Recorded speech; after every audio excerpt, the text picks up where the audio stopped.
Mesdames et messieurs, bonsoir. Merci d'avoir choisi RTI1 pour vous informer. Voici les titres de ce 20h. Les résultats du baccalauréat session 2018 sont connus. Ils ont été proclamés ce mardi. Le taux national de réussite est de 46,09% contre 44,97% l'année dernière, soit une progression de 1,12%. L'annonce a été faite par la direction des examens et concours. La délégation d'experts indépendants du MAEP, mécanisme africain d'évaluation par les pairs, salue l'auto-évaluation effectuée par la Côte d'Ivoire en matière de gouvernance. Les 30 experts en mission ici ont fait la restitution de leurs premières conclusions ce mardi en présence du vice-président Daniel Kablan-Duncan. Notre dossier EcoPlus nous mènera au Congo-Brazzaville qui veut relever le défi de la productivité de la transformation du manioc. Le pays s'inspire pour cela de l'expérience ivoirienne. Mais quelles seront les retombées pour l'économie congolaise dont le pétrole représente 65% du PIB et 86% des recettes de l'État? La Grèce est en proie de violents incendies. Le feu ravage les alentours d'Athènes, la capitale. Le bilan s'alourdit à 74 morts. Les autorités ont décrété 3 jours de deuil national. Soyez les bienvenus sur RTI1. Les résultats du baccalauréat session 2018 sont connus. Ils ont été proclamés aujourd'hui. Le taux national de réussite est de 46,09% contre 44,97% l'année dernière, soit une progression de 1,12%. L'annonce a été faite par la direction des examens et concours d'ECO. Reportage Sephora Zegui, Patricia Mouetia. 112 297 candidats déclarés admis au baccalauréat 2018. L'annonce a été faite ce mardi 24 juillet par la direction des examens et concours d'ECO. Au terme des délibérations, sur 243 653 candidats présents, 112 297 ont été déclarés admis, soit un taux de réussite de 46,09% contre 44,97% en 2017. Un taux national de réussite en hausse de 1,12 points par rapport à l'an dernier. Ces résultats sont le fruit des efforts fournis par la tutelle pour des examens sans tricherie. De nombreux efforts ont été réalisés en matière de numérisation et d'équipement en outils des plus modernes pour faciliter et fiabiliser davantage le processus d'évaluation.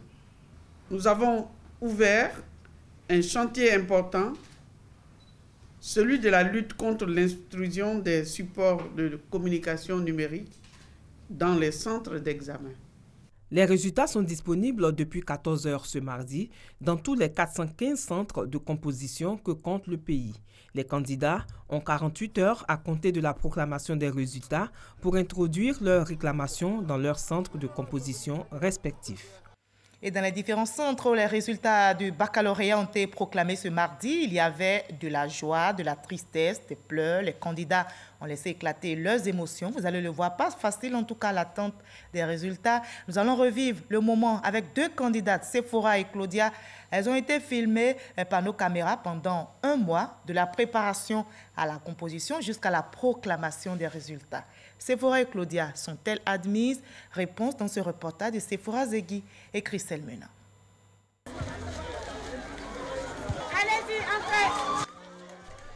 Dernière heure d'attente pour Sephora et Claudia, nos lycéennes candidates au baccalauréat. Il est 14 h, heure de proclamation des résultats sur toute l'étendue du territoire national. Candidats approchés. L'inquiétude se lit sur les visages des candidats présents au lycée Mami Fété. Notre Claudia, 16 ans, plus ou moins détendue, attend avec d'autres élèves. La proclamation des résultats commence justement par les élèves de série C, sa série. 04, 114.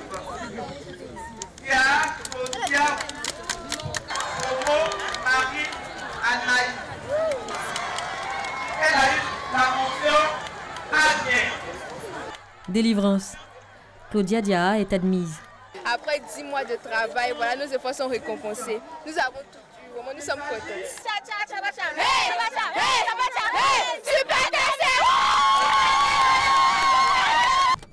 Au même moment, Sephora, notre deuxième candidate, arrive au lycée classique de Cocody. La proclamation des résultats est déjà achevée. Angoissée, le ventre vide depuis la veille, elle se dirige vers ses amis qui lui annoncent la bonne nouvelle. Mais elle veut le voir de ses propres yeux. Sephora se dirige vers le tableau d'affichage. Elle est admise, avec mention assez bien aussi.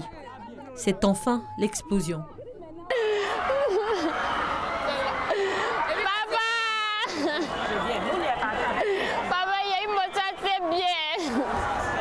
Nous avions suivi Sephora et Claudia il y a un mois, lors de la préparation des examens. Et elle nous confiait ceci. Je suis sûre d'avoir le bac au moins avec la motion assez bien. Prochaine étape, l'inscription à l'université. Pour Sephora, ça sera du journalisme. Claudia, notre bachelière en série C, désire, elle, s'orienter en sciences économiques. Mais ça, c'est à voir dans quelques semaines. Aujourd'hui, place à la fête. Il était aussi déterminé à décrocher le précieux sésame et il a réussi. À 60 ans, Doumbia Mamadou obtient son bac série A2 avec 220 points. Il fait partie donc des admis au baccalauréat session 2018 à Daloa, un exploit qu'il réussit après plusieurs tentatives. Son prochain défi, c'est le BTS. Témoignage signé Ngana Konaté depuis Daloa. Dans cette salle de composition du baccalauréat, Doumbia Mamadou est le candidat le plus âgé. Il a 60 ans. À l'âge où certains pensent à la retraite, ce senior s'est lancé dans l'aventure. D'autres le font pour chercher du travail après, mais pour Doumbia Mamadou, c'est un défi personnel. Si aujourd'hui j'ai décidé de passer au bac, ce n'est pas pour devenir ni un fonctionnaire, ni un ministre, mais tout simplement c'est pour me cultiver dans la vie. Et aujourd'hui pour moi c'est un défi d'avoir ce bac, parce que c'est un honneur pour moi. Mardi 24 juillet, jour de la proclamation des résultats du baccalauréat. Nous retrouvons Doumbia Mamadou dans son quartier. Il est imam. Une prière dans la mosquée avant de dire au revoir à sa famille dans l'espoir de revenir à la maison avec le précieux sésame. Dans le centre d'examen, une animation particulière règne. L'impatience gagne les uns et les autres, mais Doumbia Mamadou est serein et très confiant.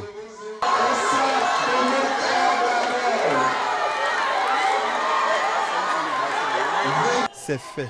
Après de nombreuses tentatives, Doumbia Mamadou a décroché son bac. Le courage, la persévérance et surtout la foi de l'homme de Dieu a fini par payer. J'ai accepté d'aller faire le cours du soir. La recherche du savoir n'a pas d'âge. Donc il faut avoir le courage. Et voilà pourquoi je vous ai promis lors de la composition que vraiment ça va aller. Et aujourd'hui, l'effort a été récompensé par Allah Subhanahu. Merci. De retour dans son quartier, l'imam est accueilli dans l'allégresse. Fierté, émotion, joie, les mots ne suffisent pas pour décrire l'ambiance chez les Doumbia. Un exemple de courage apprécié par ses voisins. Nous sommes tous contents. Parce que ce qu'il vient de démontrer là, ça montre que les gens ne doivent pas se décourager. Avec son âge, il vient d'avoir son bac. Les jeunes gens, je vous encourage, ne baissez pas les bras. Faites comme d'autres humains qui viennent de nous faire honneur. C'est pour lui. Doumbia Mamadou compte approfondir encore ses connaissances. L'homme de 60 ans se dit prêt à poursuivre les études. Concernant les études, si les moyens me permettent, je compte continuer au supérieur. Parce que bon, vous savez que le supérieur, c'est une question de moyens. Donc s'il y a les moyens, en tout cas, je vais continuer. L'imam Doumbia Mamadou est donc loin de la retraite de la vie intellectuelle. Son prochain défi, c'est le BTS. Et l'on lui souhaite de le décrocher avec une mention spéciale, celle de la volonté. Voilà un exemple de courage à imiter. Quand on veut, on peut donc, dit l'adage. À Gagnoa, les meilleurs élèves sont connus et sont célébrés. La Direction régionale de l'éducation nationale a organisé en leur honneur une journée du mérite et de l'excellence. Les meilleurs acteurs et structures qui œuvrent pour la promotion de l'école et de la salubrité dans la ville ont été aussi célébrés. Nadia Ega, Cheikh Kone, Aboubakar. Ambiance festive pour cette journée du mérite et de l'excellence dans la région du Go. À Gagnoa, la célébration de cette journée a été marquée par des remises de récompenses à plusieurs acteurs de la ville, dont une majorité d'élèves. Ils ont reçu divers lots en nature, une initiative de la Direction régionale de l'éducation nationale. Nous célébrons le fruit des efforts de des structures rattachées, des circonscriptions préscolaires et primaires, des secondaires publics et privés, sans oublier ceux de la graine elle-même. Il convient de reconnaître la mobilisation de tous et les efforts de chacun pour bâtir une école de qualité. Marraine de la cérémonie, Anne-Désirée Ouloto, ministre de l'Assainissement et de la Salubrité et fille de la région, a livré un message de félicitations et d'encouragement. Je voudrais vous féliciter, vous qui prenez soin de l'école et vous qui attachez du prix, chers enfants, à vos études.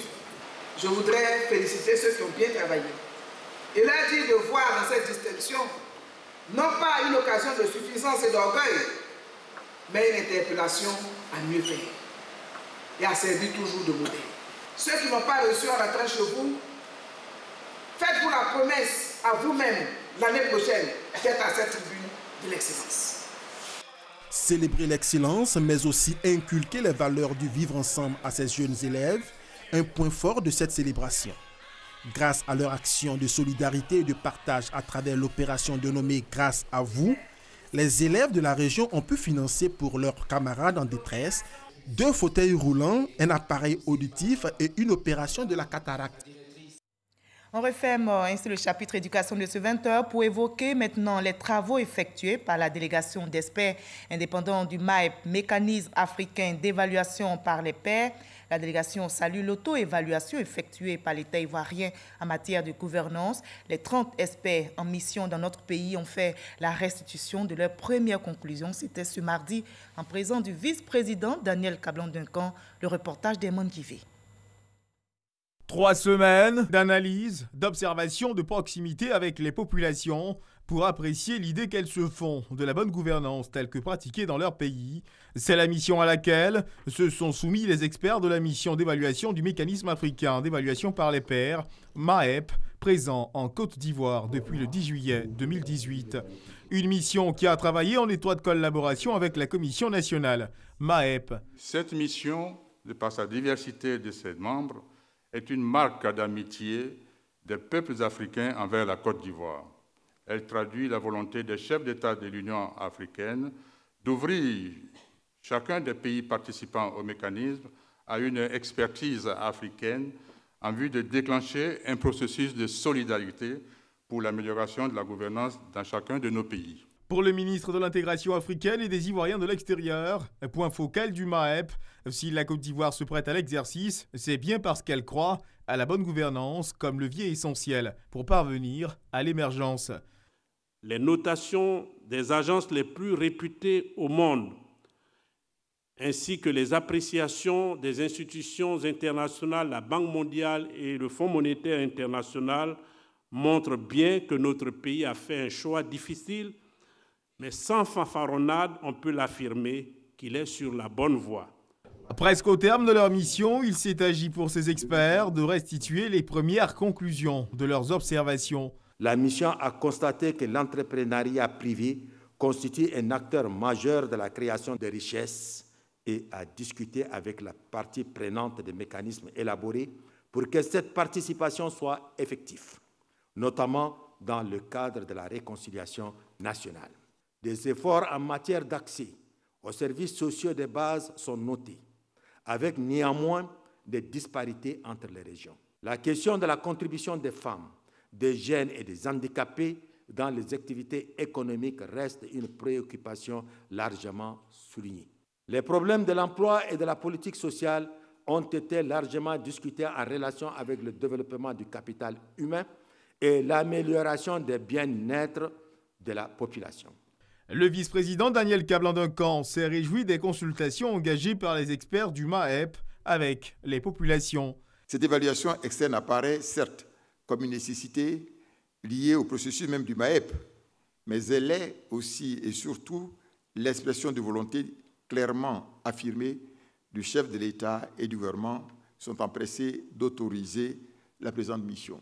La mise en place de ce cadre de dialogue multi-acteurs sur la gouvernance a donc permis à toutes les parties prenantes d'aboutir à une compréhension commune du MAEP et de construire conjointement le caractère participatif et inclusif de l'évaluation. La Côte d'Ivoire s'honore donc d'avoir réussi à faire son auto-évaluation 3 ans seulement après son adhésion, devenant ainsi le 2e pays, après le Tchad, à avoir réalisé cette remarquable performance.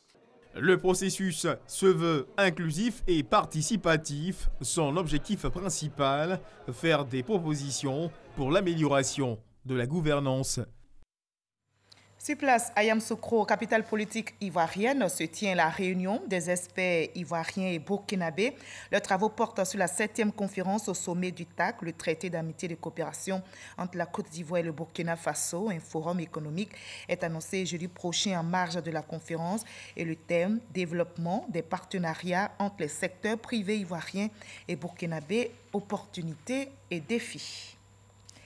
Les attachés de défense des ambassades de France, du Canada et du Royaume du Maroc sont en fin de mission en Côte d'Ivoire. Avant le départ, ils ont été reçus par le ministre d'État, ministre de la Défense, Ahmed Bakayoko. Ils ont été tous décorés, élevés au grade de chevalier dans l'Ordre national de Côte d'Ivoire. Konaté Moussa. Nous faisons chevalier de l'Ordre national de Côte d'Ivoire. Ils sont en fin de mission en Côte d'Ivoire. Ils reçoivent des distinctions de l'État ivoirien. Le colonel Xavier Lafargue de la France, le colonel Hassan Maboub du Royaume du Maroc et le colonel Rick Thompson du Canada, représentés par le conseiller politique de l'ambassadeur. Tous des attachés de défense des ambassades de leur pays en Côte d'Ivoire, décorés par le ministre d'État, ministre de la Défense. Ils sont élevés au grade de chevalier de l'Ordre national. Quand on travaille de longues années dans le sens de l'amélioration de la coopération entre nos États, il est bon qu'à un certain moment on s'arrête pour que cela soit célébré. En tout cas, moi je peux vous dire que j'ai une grande satisfaction et je souhaite que les attachés de défense entrants qui vous remplacent puissent marcher dans vos pas dans le sens de consolider ce qui a été établi et d'aller beaucoup plus loin. Que la Côte d'Ivoire est un pays ouvert, c'est un pays qui s'enrichit de l'expérience de tous et qui apporte également sa contribution à l'équilibre mondial. En tout cas, nous sommes très heureux. Il y a 1 an, nous avions de grands défis à relever au sein des armées. Nous sommes sur la bonne voie et cela a été avec la contribution de chacun ici présent. Le ministre d'État Ahmed Bakayoko a reçu également ce jour Mohamed Hussein, le nouvel attaché de défense de l'ambassade d'Égypte en Côte d'Ivoire. Nous portons pour Bouaké qui vient d'enregistrer un nouveau commissariat de police pour renforcer la sécurisation des populations. Le ministre de l'Intérieur et de la Sécurité a inauguré le nouvel édifice. Notez que sa réalisation est à mettre à l'actif de la mairie de Bouaké. La construction de ce nouveau commissariat est saluée par les populations à Bouaké. La Côte d'Ivoire, notre pays, va présenter sa candidature au Conseil de l'UIT. C'est l'Union internationale des télécommunications. Avant les assises de la conférence prévue du 29 octobre au 16 novembre prochain à Dubaï et aux Émirats arabes unis, le gouvernement a rencontré les diplomates en poste ici en Côte d'Ivoire pour solliciter leur soutien et leur accompagnement. L'enseigne Bakayoko. La Côte d'Ivoire, candidate à un siège au Conseil de l'Union internationale des télécommunications UIT pour la mandature 2019-2022. Cette candidature ivoirienne présentée aux ambassadeurs étrangers accrédités en Côte d'Ivoire par le ministre de l'économie numérique et de la Poste, Claude Isaac D, appuyé par son collègue des Affaires étrangères, Marcel Montano, ne manque pas d'arguments. Premièrement, la Côte d'Ivoire est membre de l'UIT depuis 58 ans, donc depuis son indépendance. La Côte d'Ivoire aussi a fait du numérique un axe stratégique de son développement. Deuxièmement, améliorer l'état de la maturité numérique de notre pays par la construction de réseaux et services de télécommunications TIC, la dématérialisation des services et procédures administratives et enfin, développement de capital humain et des usages. De plus, au niveau scientifique, la Côte d'Ivoire prend une grande part aux activités de l'UIT. Au plan matériel et financier, elle est à jour de ses cotisations et appuie aussi diverses initiatives de l'Union. L'élection de la Côte d'Ivoire au Conseil de l'Union sera l'occasion pour elle de consolider son expertise et de renforcer son positionnement dans les différentes instances de l'UIT. Avec son siège à Genève en Suisse, l'UIT est la plus ancienne des institutions du système des Nations Unies, créée en 1865. Elle a pour principale mission d'attribuer dans le monde entier des fréquences radioélectriques et des orbites de satellites. À ce jour, L'UIT compte 193 pays membres et près de 800 entités du secteur. Ce mardi, notre dossier EcoPlus nous mènera au Congo-Brazzaville, pays de l'Afrique centrale, dont l'économie repose sur le pétrole. Il représente 65% du PIB et 86% des recettes de l'État. Mais le gouvernement congolais, confronté à la volatilité des prix du pétrole et au déclin de l'or noir, a décidé de diversifier les ressources naturelles. L'accent, vous allez le voir, est donc mis sur la relance de l'agriculture. Mais qu'en est-il des retombées sur l'économie du Congo-Brazzaville? Le défi de la productivité et de la transformation du manioc au Congo-Brazza, un dossier réalisé par Francis Boifo.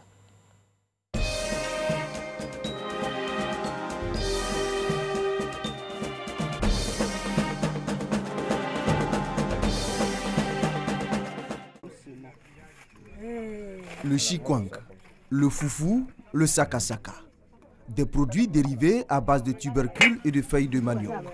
On en trouve dans toutes les 12 régions du Congo-Brazzaville. Ces mets, très consommés dans les villes et villages, sont souvent servis aux étrangers pour faire la promotion de ces produits made in Congo. Les usages du manioc sont très limités chez nous. Il faut les diversifier.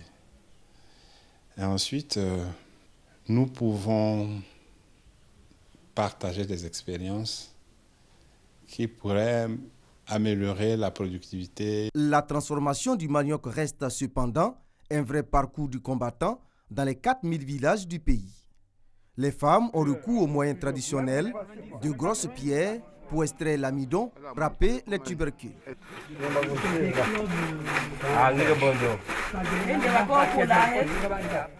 Elle est au sac à la machine. Les machines pour écraser, qu'on obtienne la pâte. Les machines, il y a des fois, tu peux louer la machine peut se retrouver à 2 km, donc il faut attendre. Et donc, ça c'est lent, quoi, jusqu'à ce qu'on transforme, jusqu'à la commercialisation à Brazzaville. Après plusieurs séances de travail en atelier et des visites de terrain dans le cadre des échanges d'expériences entre les acteurs de la transformation du manioc en Côte d'Ivoire et ceux du Congo-Brazzaville, les ingénieurs ivoiriens font des propositions. Nous avons des machines, par exemple un essoreur qui fonctionne sur le principe de la force centrifuge et qui peut donc être très utilisé par ces populations qui utilisent des cailloux pour presser leur sac de manioc. Un autre exemple, le broyeur. Vous avez leur broyeur qui va broyer directement le produit, alors que nous avons un broyeur avec une cage de pré-broyage et une cage de broyage qui donne un produit amélioré, nettement supérieur à celui que nous avons pu observer sur le terrain. Il y a encore l'état d'hygiène que nous constatons qui n'est pas aussi amélioré. Mais nous, en tant que machinistes, concepteurs, fabricants d'équipements, nous pouvons vraiment apporter un plus pour pouvoir les amener à améliorer cette transformation. Même si le gouvernement congolais parvient à résoudre la question de la pénibilité dans la transformation du manioc, la nouvelle politique agricole devra intégrer la question de la commercialisation. La difficulté majeure à ce niveau est due d'abord au fait qu'il n'y a pas d'engagement de stockage qui devrait nous permettre d'avoir des statistiques fiables sur les quantités, n'est-ce pas, de produits vendus ou commercialisés. Autre défi, l'encadrement des coopératives dans le processus de production des produits alimentaires. Par exemple, l'application de l'acte uniforme relatif aux droits des sociétés coopératives. La plupart des coopératives découvrent cette loi-là, l'acte uniforme, alors que c'est depuis 2010 que l'acte uniforme a été ratifié. Donc il y a un véritable travail à faire et à ce niveau-là, l'ANADER est prête à collaborer avec les structures étatiques du Congo pour faciliter ce genre de choses-là, faire les formations, parce qu'il y a aussi des déficits en formation, ce que nous avons relevé. Entre 200 et 300 000 ménages travaillent dans le secteur agricole au Congo-Brazzaville.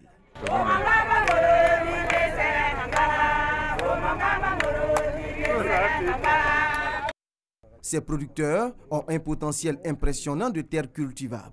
10 millions d'hectares, dont 3% exploités. Depuis 2014, le Congo est inscrit sur la liste des pays à faible revenu sur le plan de la sécurité alimentaire. Aller à la sécurité alimentaire passe nécessairement par une amélioration de la productivité. Ici, on n'a pas vu une structure nationale qui assure l'encadrement des paysans. Et or, dans ce domaine, la Côte d'Ivoire, depuis 1994, a acquis une forte expérience. L'organisation des producteurs, leur appui par un encadrement proche, ça c'est un domaine où nous avons quelque chose à apporter aux Congolais. Il y a un problème de la transformation du produit et ces questions doivent être rapidement revues à la table pour voir un peu comment élaborer des projets spécifiques pour accompagner les acteurs dans l'acquisition du matériel afin de réduire la pénibilité du travail des coopératives. L'agriculture occupe désormais une place importante dans le nouveau plan national de développement voulu par le président congolais Denis Sassou Nguesso. Cette agriculture représente 6% du produit intérieur brut PIB et pourrait être la deuxième source de croissance et de revenus du Congo-Brazzaville après le pétrole. Voilà, c'était le défi de la productivité de la transformation du manioc au Congo-Brazzaville, un dossier signé Francis Boifo du service économie de la rédaction de RTI 1. Le programme d'appui au renforcement de l'inclusion et de la cohésion sociale est initié pour soutenir, entre autres, les actions de résolution des conflits intercommunautaires et les délimitations des territoires du village. Le programme est exécuté sur le terrain par l'agence foncière rurale. La Force séjourne actuellement à Bouna pour apporter un appui au fonctionnement des 200 comités villageois. Et c'est reparti pour le Festival national des arts et de la culture en milieu scolaire ici en Côte d'Ivoire. La 7e édition de ce grand forum artistique et culturel gastronomique a été lancée à Bouaké. Les ministres Kandia Camara et Maurice Kwaku Bandama ont invité les participants à s'approprier le festival afin de révéler leurs talents. Soro Corona. Bouaké, capitale des arts et de la culture en milieu scolaire pour 4 jours. La 7e édition du Festival national des arts et de la culture en milieu scolaire en Côte d'Ivoire, FENAC-MIS, réunit plus de 1200 festivaliers venus des 4 coins du pays. Ce rendez-vous culturel, artistique et gastronomique vise à créer les conditions d'une école gaie, amie des enfants, et à contribuer à un brassage de tous les enfants de la Côte d'Ivoire. Pour la cérémonie officielle, les ministres Kandia Camara et Maurice Bandama, les 2 principaux acteurs de ce festival, ont eu le soutien des ministres Jean-Claude Kouassi et Amadou Kouni. Les ministres en charge de ce festival ont salué l'engouement suscité autour du festival. Ils ont exhorté les écoliers et élèves à mettre ensemble éducation, art et culture pour des cadres accomplis de demain.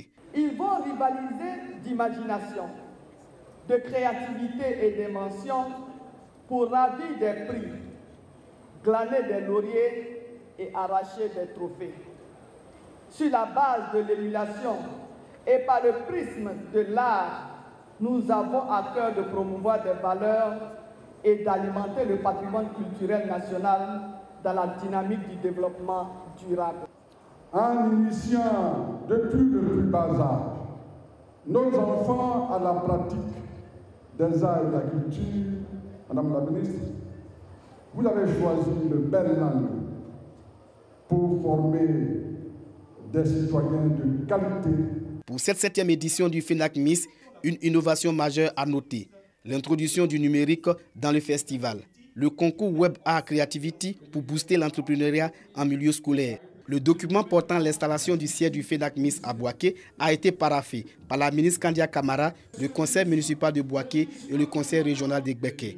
86 groupes sont en compétition dans 11 disciplines. Civisme et engagement de tous pour une école de qualité est le thème retenu pour cette année. Pour l'actualité à l'étranger, je vous propose un bref tour en France, en RD Congo et en Grèce, où de violents incendies ont ravagé les alentours d'Athènes, la capitale. Le bilan s'est alourdi à 74 morts. Olivier Iriebi, Herman Diévi.